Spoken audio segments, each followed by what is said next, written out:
So with our handsome Mr. F, we were just doing a little bit with some of that loose leash walking.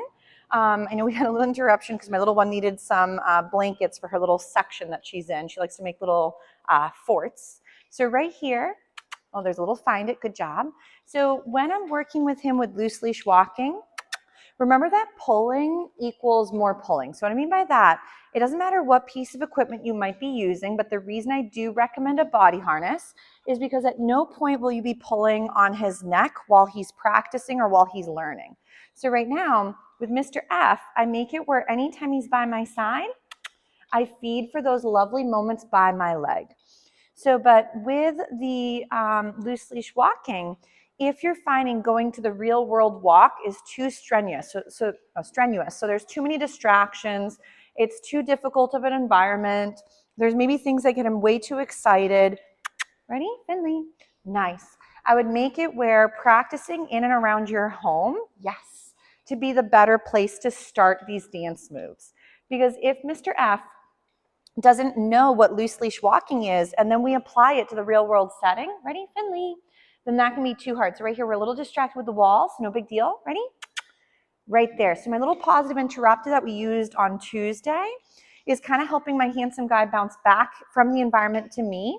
So you'll see that my leash stays nice and relaxed. I'm not adding tons of tension. So a lot of times we as people, when we get tension, we pull back and then keep walking in the same direction. What I like to do is work with leash pressure, which we have discussed in a few of the other videos. But for right now, I just want my handsome guy to start thinking there's value in staying near the side of my body, or for example, offering skills that I'd prefer, like let's say a find it or the positive interrupter. So you can see that Mr. F, though, with novelty does get a bit overwhelmed.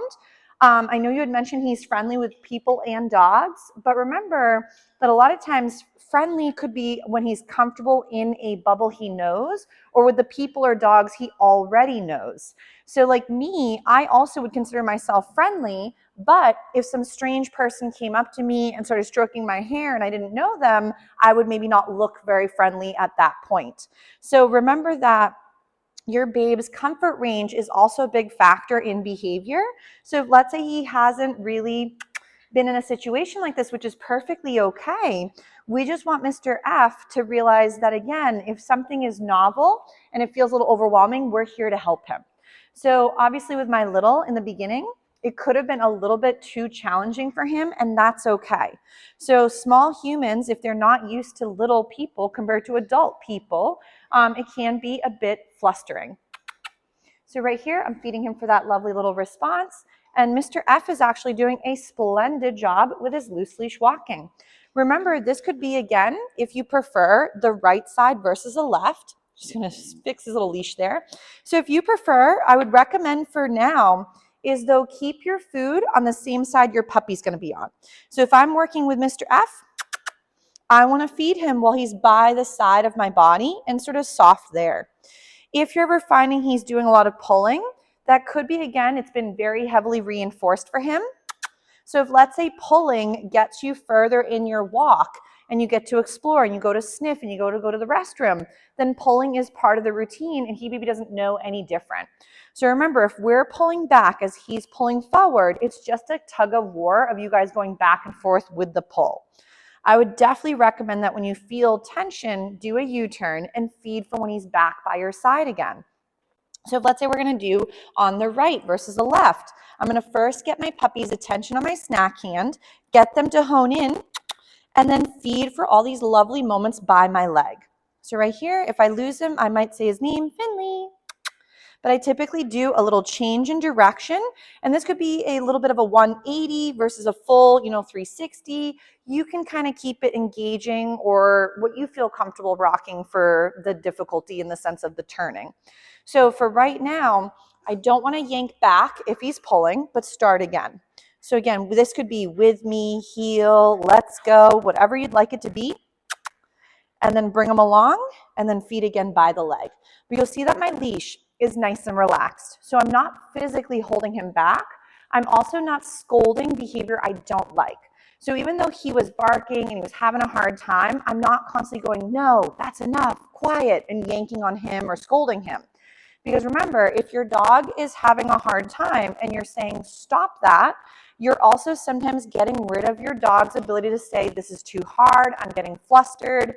And then you might get a dog that gives no real warning and goes into bigger responses for when they feel unsure or unsafe. So Mr. F is nice, is doing a really great job rotating through some of his different behaviors.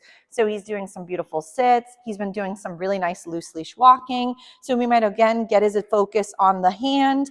And again, this would be behavior that you would fade out as he gets more comfortable. But in the beginning, we have to be able to put in some deposits and some practice into these skills that we'd like to have happen again. So right there, love little shake off. He says this has been a lot of really hard work and he needs to do a little reboot, which is fine. Ready? So right here, feed for that. If he's a little bit of jumping jelly bean, like he was trying to reach me halfway, I just want to make sure that when I'm feeding, it's all 4 feet on the floor. Nice job, Finley.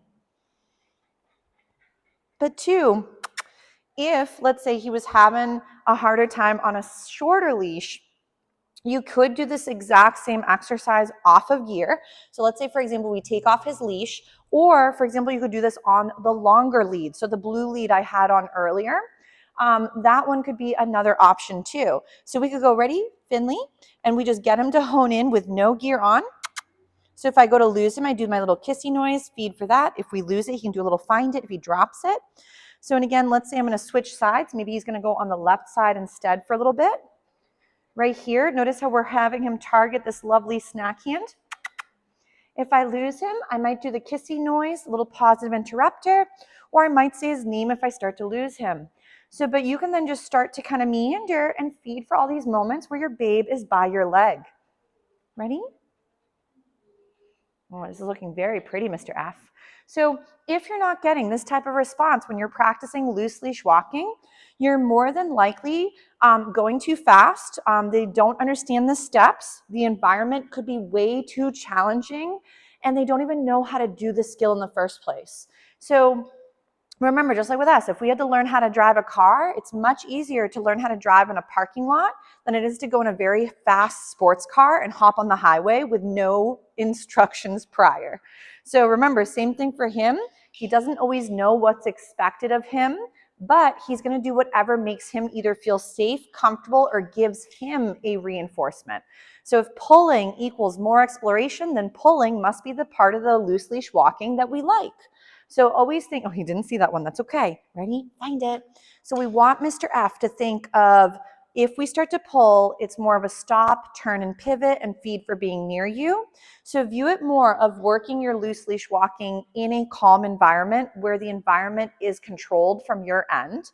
And then as his loose leash walking skills are looking really beautiful, include more difficulty as he's getting there. But I know I sent out the email late last night. The other previous Doggy Day School students have already seen this. So I sent it to mostly our just little man over here. So working like the set of lights, your green, yellow, and red, try to stick to green and yellow at the most and stay away from red where your babe is failing, doing poorly, or rehearsing skills you don't want him to get good at. So, but we'll give Mr. F a little breather. He did do a very good job bouncing back from something he found a little overwhelming or a little too exciting. And we'll give him a little break, but he did a really good job for just day number 2. Ready? We'll do a little find it. He's gotten much better with the find its too, which is great. So very nice job, Finley.